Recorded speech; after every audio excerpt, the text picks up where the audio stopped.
Nangarap ko ay ibigin ka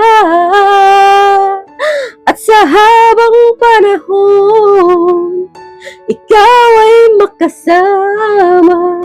Ikaw na lang ang siyang kulang sa buhay kong ito. Pangarap ko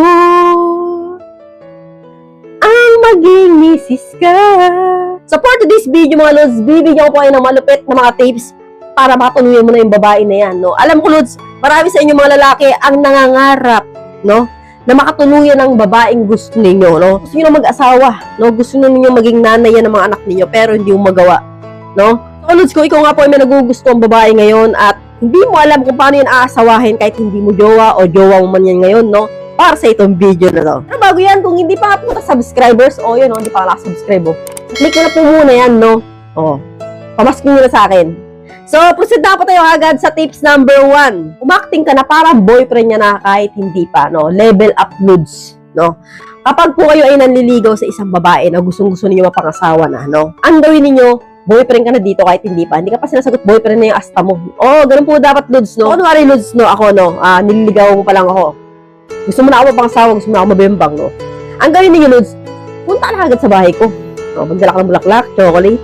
No, wala lang pala paalam. Kasi boyfriend ka na nga niya, di ba? Maasta ka lang boyfriend ka na niya, no? Punta na agad, huwag nang chat-chat, huwag nang paalam, na pwede bang pupunta niya, huwag ganun, no? Kailangan surprise lagi. Punta na agad sa bahay niya, and then magdala ka ng mga kung ano-ano dyan na pwede niya malamon, o kaya pwede niyang pakinabangan, payari unan, mga ganyan, yung mga bagay na lagi niya dapat magagamit, katulad ng unang pwede niyang ipitin sa legs niya, and then parang, di ba, maalala ka niya gabi-gabi na sana ikaw yun. Di ba? Tatawa ka na naman, di ba? So, mga ganun, Lods, no? Kailangan mong magbigay ng gift, no? Sa babaeng nagugustuhan ninyo, no? Ngayon, kapag ayaw ka ng babae, sinabi sa'yo na, ayoko, huwag ka pumunta dito, busted ka, hindi ka gusto, no? Friend lang tayo, no? Huwag ka mainig, no? Punta pa rin. Parang langaw dito na binubugaw na, alam yung langaw, di ba? Pag dumapo sa, sa dumi, di ba? So, tataboy mo, babalik pa rin. Dapat ganun ka, no? Dapat matigas ang mukha mo dito, no? Dapat wala kang hiya-hiya. So, gusto mo talaga mapangsawa ang isang babae, dapat gawin mo to. Huwag ka dapat magdalawang isip na, ay, nahihiya. Huwag ganun, no? Kailangan mo, Lods, tapang at kapal ng mukha dito. No, pumunta ka. Mas ang boyfriend niya, hatid sundo mo na siya. Sa eskwela, no, sa trabaho, huwag kang paalam, Magugulat na siya, nandiyan ka. Sinusundo mo siya. So, ganun po dapat yung tamang astahan kung gusto mo makatuluyan ng isang babae, no? Kasi po, Lods, no, kung babagal-bagal ka dyan na para kang pagong, imangunahan ka ng iba. So, gusto mo na matuluyan, di ba?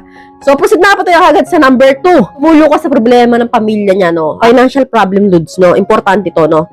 Magtanong-tanong ka kung ano mga kapangangailangan nila. Kunwari, Lods, problema sila sa bigas. Tumulong ka, magbigay ka. Problema sila sa pambayad ng kuryente, mga ganyan, tumulong ka. O kaya kahit ano pa yung simpleng paulam-ulam, no? Hindi mo naman kailangan magbigay, Lods, ng marami, no? At least, konting-konting tulong. Na-appreciate po nila yon, no? Kapag po kasi, Lods, tumutulong ka na sa pamilya niya, no? Makikita po yun ng pamilya niya at ng babae. Matutuwa sa'yo, no? Magiging proud sila sa'yo.